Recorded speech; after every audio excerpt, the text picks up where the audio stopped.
வணக்கம் நண்பர்களே. இன்னைக்கு நம்ம வேலியிருக்க பயமே சேனலை எதை பற்றி பார்க்க போகிறோன்னா, வருவதையே முன்கூட்டி சொல்லக்கூடிய ஒரு சக்தி வாய்ந்த கோவில் எங்கே அமைஞ்சிருக்குது தெரியுமாங்க? இந்த கோவிலில் பிரசித்தி பெற்றது ஆண்டவன் உத்தரவு பெட்டிங்க. இந்த பெட்டியில் வைத்துள்ள பொருளால் இதுவரையுமே என்னென்ன விஷயங்கள் நடந்திருக்கு, தற்போது வைத்துள்ள பொருளால் என்ன நடக்க இருக்குதுன்னு தெரிஞ்சுக்கணுமா? இந்த வீடியோவை கடைசி வரைக்குமே ஸ்கிப் பண்ணாமல் பாருங்கள். இது போன்ற சுவாரஸ்யமான பதிவுகளுக்கு மறக்காமல் நீங்கள் வேலியிருக்க பயமே சேனலை சப்ஸ்கிரைப் பண்ணிக்கோங்க. கூடவே இருக்கிற பெல் பட்டனை கிளிக் பண்ணிக்கோங்க. மேலும் உங்களுக்கு ஜோதிட ரீதியான சந்தேகம் இருந்துச்சுன்னா, ஜோதிடத்தில் ஒரு தெளிவான பதிவையும் பரிகாரத்தையும் பெற்றுக்கொள்ள வீடியோவில் டிஸ்கிரிப்ஷனில் கொடுத்துருக்க நம்பருக்கு மறக்காமல் கால் பண்ணி தெரிஞ்சுக்கோங்க. வாங்க நண்பர்களே, வீடியோக்குள்ளே போகலாம். ஒரு மாவட்டத்தில் பார்த்தீங்கன்னா, காங்கேயத்துக்கு அருகில் சிவன்மலையில் அமைந்திருக்குதுங்க அருணகிரிநாதரால் திருப்புகழ் பாடப்பெற்ற பெருமை கொண்ட ஒரு முருகன் கோவில்.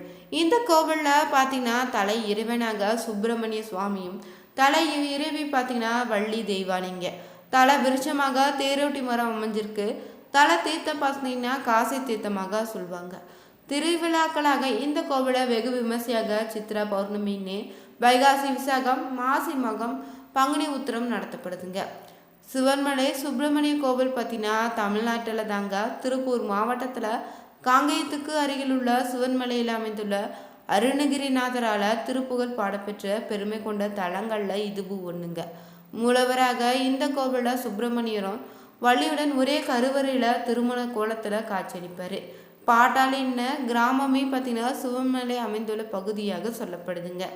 பால்வளம் மிக்க வனத்தில் தாங்க கோவில் கொண்டுள்ள நல்ல மங்கை உடனமர சிரவணேஸ்வர் மகனே சொல்லுவாங்க. சிவன்மலை சுப்பிரமணிய சுவாமி பார்த்தீங்கன்னா மலைச்சாரலில் திணைக்குணம் காத்து கொண்டிருந்த வள்ளியம்மை தாங்க. காதல் மனம் புரிந்து கொண்டு இங்கு முருகன் குடியேறியதாகவும், சிவன் பார்த்தீங்கன்னா திருபுரத்தை அழிக்க மேருமலையை வில்லாக பயன்படுத்திய போது அதிலிருந்து சிதறிய ஒரு சிறு பகுதி சிவன்மலைன்னு சொல்லப்படுதுங்க. பார்வதி அகத்தியர் சிவனை நோக்கி தவம் செய்த தலன்னு வள்ளிமலைக்கு சென்று வள்ளியை மனமடைந்த முருகன் வள்ளியுடன் இங்கு திரும்பி வந்து குடிகொண்டதாகவும் சொல்லப்படுது. அதனால தான் இத்தலத்தில் முருகன் பார்த்தீங்கன்னா சுப்பிரமணியராக வள்ளியுடன் காட்சி தருவார். சிவன்மலை கோவிலில் சிறப்புகளே ரொம்ப பிரசித்தி பெற்றது என்னன்னா, ஆண்டவன் உத்தரவு பெட்டிங்க. மனிதர்களுக்கு ஏற்படக்கூடிய இன்னல் மகிழ்ச்சி முன்னதாகவே உணர்த்தும் விதமாக இருப்பதால் இந்த கோவிலில் இருக்கக்கூடிய மூலவருக்கு காரணமூர்த்தின்னு பெயர் இருக்குது. சிவன்மலை ஆண்டவர் பார்த்தீங்கன்னா பக்தர் கனவுல வந்துதாங்க தனக்கு இன்ன பொருளை வைத்து பூஜை செய்யுமாறு கேட்பாரா.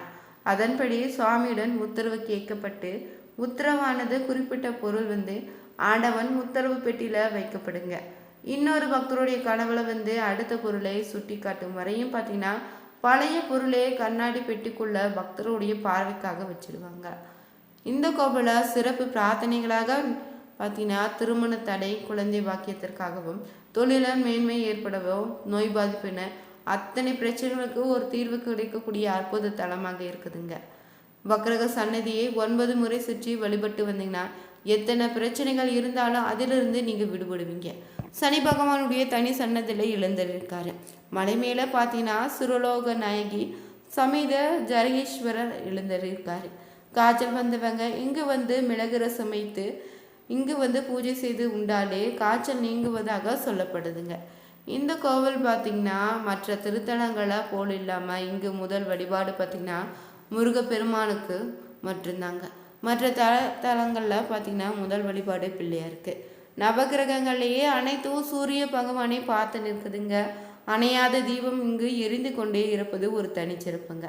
திருநள்ளாறு நீங்கள் சென்று வழிபட்ட பழனியும் தரிசித்த பழனியும், சூரியநாராயண கோவிலை சென்று நீங்கள் சூரியனை தரிசித்து வழிபடுவதால் ஏற்படக்கூடிய அனைத்து சிறப்பான பலன்களும் இந்த கோவிலில் சென்று நீங்கள் வழிபடுவதன் மூலம் உங்களுக்கு கிடைக்குங்க.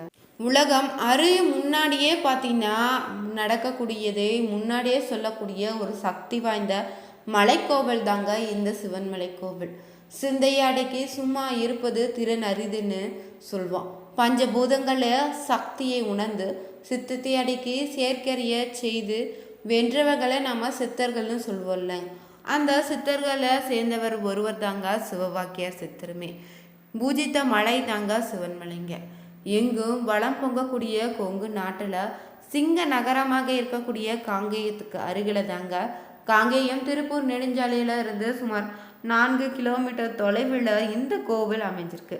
இந்த மலை மீது கோவில் கொண்டு இருக்கு அருள்பாலித்து வரக்கூடிய அருள்மிகு சுப்பிரமணிய சுவாமி திருக்கோயில் பார்த்தீங்கன்னா கடந்த பல வருடங்களுக்கு முன்பாக பாட்டாளி மலைன்னு வழக்கத்தில் இருந்திருக்கு. பின்னர் தான் இங்கு வந்துதாங்க சித்தர் சிவபாக்கியர் முன்னின்று முயற்சிகளை செய்து இருக்காரு. பக்தர்களுடைய ஒத்துழைப்பாலுமே பல திருப்பணிகள் மேற்கொள்ளப்பட்டிருக்கு. அன்று முதலே இந்த மலை சிவன்மலைன்னு பெயர் பெற்றது இருக்குங்க. அந்த காலத்தில் பார்த்தீங்கன்னா இந்த மலையை சுற்றி பசுக்கள் சூழ்ந்து மேய்ந்து வர வளம் பெற்று இருந்திருக்கு. பசுக்களை பொதுவாகவே சேயின்னு கூறுவது தமிழ் வழக்கில் இருக்குது இல்லைங்க. சிவனின் சேயான குகன் அமர்ந்து அருள்பாலிக்கக்கூடிய தலமாக இருப்பதால சேமலைன்னு அழைக்கப்பட்டிருக்குது. பின்னால் தாங்க கால சுழற்சியின் காரணமாக சிவன்மலைன்னு மறுவியதாகவும் சொல்லப்படுது.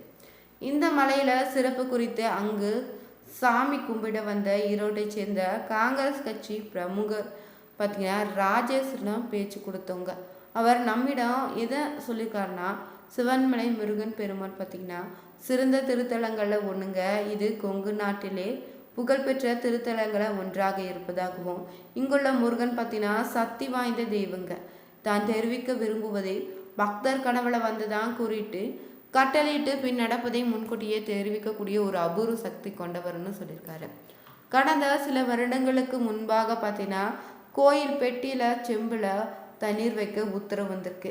இதனால நாட்டில் என்ன நடக்க போகுதுன்னு அது பற்றி அப்போது யாருக்கும் தெரியலன்னு சொல்லலாம்.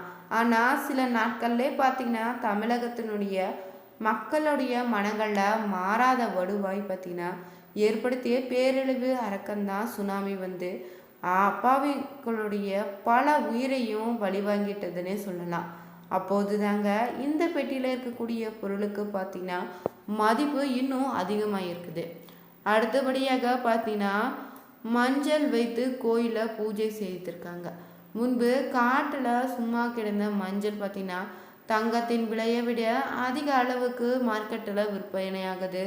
அப்போது விண்ணை முட்டும் அளவுக்கு உயர்ந்த வினை பார்த்தீங்கன்னா தற்போது வரை பழைய நிலைக்கு திரும்பலன்னே சொல்லலாம். அடுத்து அங்கிருந்து கரூரை சேர்ந்த தேமுக முன்னாள் மாவட்ட தலைவராக இருந்த விஸ்வநாதர் என்ன சொல்லியிருக்காருன்னா, நான் இந்த கோவிலினுடைய மகிமை தெரிஞ்சுக்கிட்டு அடிக்கடி சாமி தரிசனம் செய்து போவேன். இங்கே வந்துட்டு போனாலே ஒரு மாற்றம் நிச்சயம் ஏற்படுதணும்.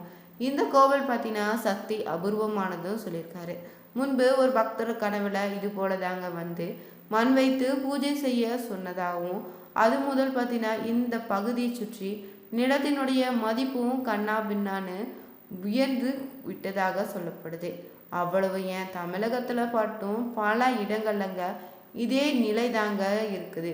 இப்போது கூட சாமானிய மக்கள் நிலம் வாங்குவது தற்போது குதிரை கொம்பாக தாங்க இருக்கு. இப்படி இருக்க பார்த்தீங்கன்னா மற்றொரு பக்தர் கனவுல முருகனே தேங்காய் வைக்க சொல்லி உத்தரவு கேட்டிருக்காரு. இது போலவே தேங்காய் வைத்து பூஜை நடைபெற்றிருக்கு. அப்போது தாங்க தேங்காய் விலையும் கூட அதிகரித்திருக்கு. கொப்பரை தேங்காய்க்கு கூட ஒரு மவுசு வந்துட்டுச்சுன்னே சொல்லலாம். தற்போது தேங்காயில் ஊழல் வரை சென்று நிற்குதுங்க.